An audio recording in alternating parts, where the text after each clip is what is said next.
What if Anakin killed Palpatine after finding out that he was the Sith Lord they had been searching for? Is this a brighter future for the Chosen One, or will things only get worse? In the depths of the Coruscant night, a revelation shatters the silence. Palpatine, the trusted mentor and confidant, unveils himself as the Sith Lord, the puppeteer of chaos. Anakin Skywalker stands at the precipice of a fateful decision, his soul a battleground of clashing loyalties and suppressed fury. He feels the tendrils of betrayal snaking around his heart, not just from the Sith before him, but from the Jedi Order itself, which he perceives as manipulative and controlling. The dark side whispers seductively, promising the power to avert his nightmares of loss and despair. Anakin's inner turmoil rages like a tempest, the pressure of his dual betrayals converging into a singular, dark resolve. With his emotions churning like a stormy sea, Anakin's hand hovers over his lightsaber, the instrument of his destiny.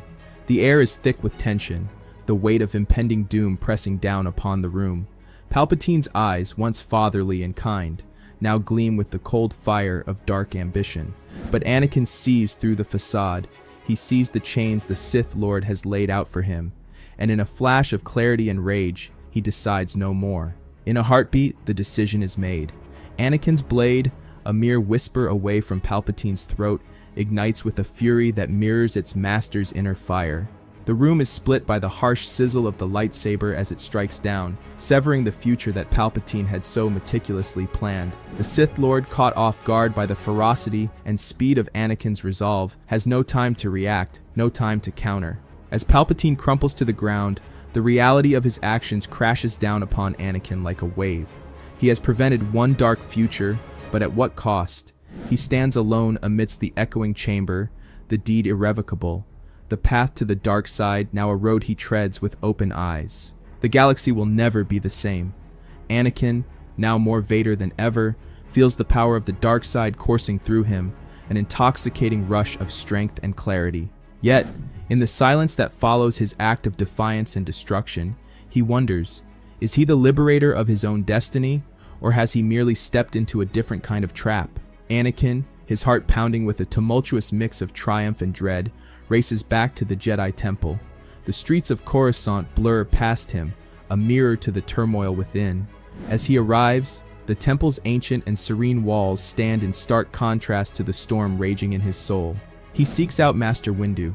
Anakin finds him in the council chamber, surrounded by the soft glow of Coruscant city lights filtering through the tall windows. The room, usually a sanctuary of peace and contemplation, now feels like a stage set for a confession of monumental consequence.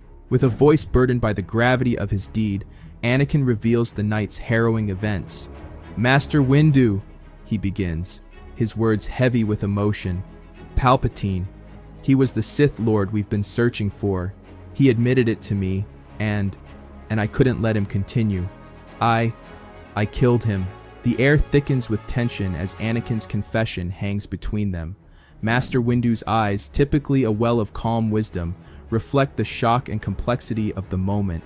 The silence stretches, a gulf widening with the implications of Anakin's actions. Finally, Windu speaks, his voice a controlled calm that belies the storm of thoughts behind his words. "Anakin, do you understand the magnitude of what you've done?"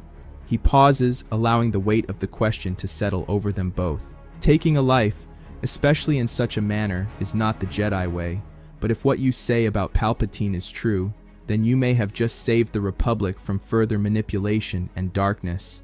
Windu stands, his figure casting a long shadow across the chamber floor. "We must act wisely and quickly," he continues. "The Senate, the people of the Republic, they must know the truth about Palpatine, but we must also be prepared for the fallout.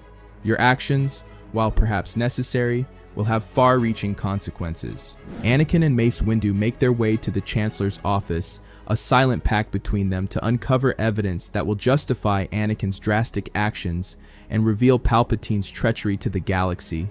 The corridors of power that lead to the office are eerily quiet, the calm before a storm that neither can fully anticipate. As they arrive, they find the office not deserted, as they had hoped, but teeming with clone troopers. The clones, once loyal soldiers of the Republic, now scour the room, their presence an ominous sign. Anakin's heart sinks as he realizes the situation is rapidly spiraling out of control. The troopers, upon recognizing the Jedi, stiffen, a palpable tension rising in the air. Anakin and Windu exchange a glance, understanding the gravity of what their presence here might provoke. But before any words can be spoken, a hologram flickers to life. The image of Palpatine, serene yet sinister, fills the room. His voice, calm and authoritative, speaks of betrayal and treachery, but not his own. He accuses the Jedi of plotting to overthrow the Republic, of seeking power for themselves. Anakin's heart races as he listens to the lies, each word a calculated blow meant to turn the galaxy against the order he has sworn to protect. And then, with a chilling finality, Palpatine utters the words that seal the fate of the Jedi. Execute Order 66. The hologram fades, leaving a heavy silence in its wake.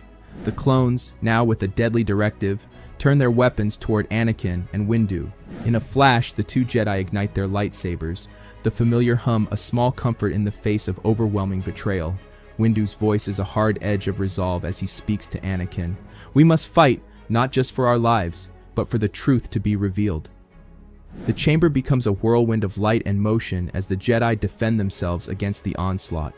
Anakin, his emotions a tempest of anger, fear, and betrayal, fights with a ferocity born of desperation. He knows that the galaxy's last hope lies in exposing Palpatine's deception, and every fallen clone is a tragic obstacle to that truth. As the battle rages, Anakin's mind races with the implications of Palpatine's final act. The order he has served, the brothers and sisters in arms he has fought beside, are now hunted across the galaxy. The Republic he sought to protect is crumbling. With a flurry of deft movements and grim determination, Anakin and Mace Windu cut down the last of the clone troopers in the Chancellor's office. The two Jedi, knowing there's no time to mourn or dwell on the heavy cost of each fallen soldier, who was once an ally, make a hasty retreat towards the Jedi Temple. The streets of Coruscant are in chaos, with sirens blaring and a palpable sense of dread hanging in the air. As they approach the temple, the sight that greets them is one of horror and disbelief. Smoke billows from parts of the magnificent structure, the sound of distant combat echoing off its ancient walls. It's clear that the unthinkable has happened. The temple is under siege, and the heart of the Jedi Order is being torn apart. Anakin's heart clenches at the sight, the reality of what's unfolding almost too much to bear. Mace Windu's face is a mask of grim resolve, but even he cannot hide the flicker of pain in his eyes. They arrive just in time to see groups of clone troopers marching into the temple, their blasters ready, their orders clear. The two Jedi spring into action, cutting through the clones in a desperate bid to enter the temple and warn their fellow Jedi. But as they fight their way through, it becomes painfully clear that they are too late. The corridors and chambers of the temple, once filled with the serene hum of meditation and the joyful laughter of younglings, are now scenes of devastation and despair. Anakin and Windu find few survivors. Many Jedi are either dead or fighting scattered battles across the galaxy, unaware of the betrayal that has turned their own troops against them. The realization that the Order has fallen, that so many of their brethren have been lost, weighs heavily on them. Anakin, his mind a whirlwind of grief and rage, feels the dark side beckoning more strongly than ever, offering the power to avenge his fallen comrades. Mace Windu, sensing the conflict within Anakin, places a steadying hand on his shoulder, a silent reminder of the Jedi path and the need to hold on to the light, even in the darkest of times. Together they decide that their only option is to retreat and regroup, to find any surviving Jedi and plan their next move.